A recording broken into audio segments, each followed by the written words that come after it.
In this video, I would like to share 4 tips with you that will help you to improve your Startrail images. So let's get started. Tip number 1 is the foreground. So the foreground is very important when capturing Startrail images. So I personally made this mistake in the beginning. So I captured those Startrails and there were only stars visible in my field of view. So in the center there was Polaris and then there were those circles around. But that's definitely not a great image. So it's very important that you include a lot of foreground into your image, because that will definitely improve your entire framing. So you could, for example, include a tree, a house, a lake, or in general objects, because that will definitely improve your results. So right now you can see a few images, so a few Startrail images I captured, and the very first one you can see that there are only stars visible, and that's a bit boring. And the other ones, I included a lot of foreground, and that definitely makes your images more interesting. So definitely that improves your final results in astrophotography. So definitely try to include objects in your Startrail images, because when creating a time-lapse video in the end, for example, these objects, especially the foreground, will add a bit of movement to your entire time-lapse video, and that will make your time-lapse video a bit more interesting, and in general the framing is a bit more interesting, and that will definitely help you to improve your Startrail images and your time-lapse in the end. Tip number 2 is the tripod. Your tripod is very important when capturing Startrail images. So when capturing Startrail images, we capture the exact same framing for a few hours. So maybe 2 hours, maybe 4 hours, maybe 6 hours, maybe the entire night. And it's very important that your tripod is not moving in that period of time, because that will definitely reduce your image quality and reduce your final results, especially when creating a time-lapse video in the end, for example, because you will definitely see when your tripod is changing, when your tripod is moving. So definitely try to use a tripod that is not moving even if it's windy. So definitely try to do so, because that will definitely help you to improve your Startrail images. So tip number 3 is about light pollution. So light pollution in general is a very important topic when talking about capturing the night sky and when talking about astrophotography, because light pollution is definitely something that will reduce the quality of our images.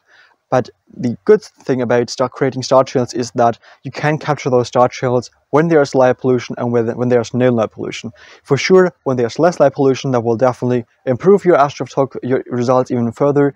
But you can capture those Startrails when there is light pollution as well. But I would definitely recommend to capture those Startrails when there is less light pollution. So try to escape the city light pollution and try to capture your objects or your framing at a place where there's less light pollution, because then your stars will look a bit better and you will get more details in your final results, especially in the night sky.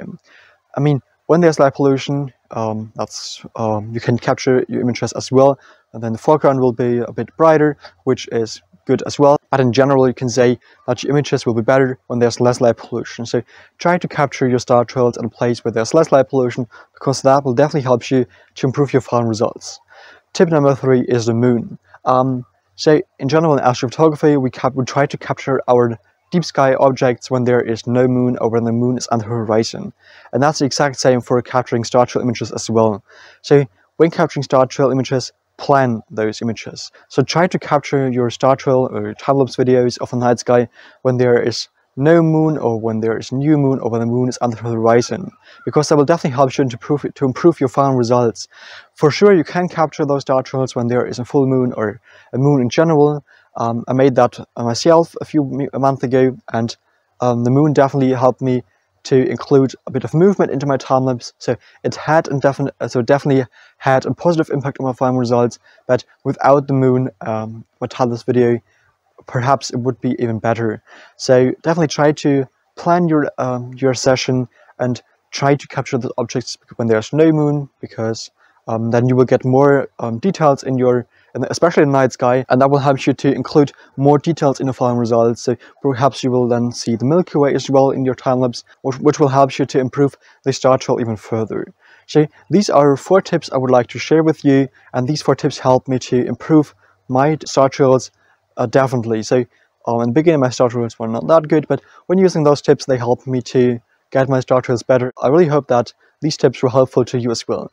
If you have any tips for creating Startrails, feel free to write these down below in the comments, because they will help beginners to improve their Startrails. If this video was helpful to you and was interesting, I would really appreciate a like and a subscription. Otherwise, thank you so much for watching, and until next time.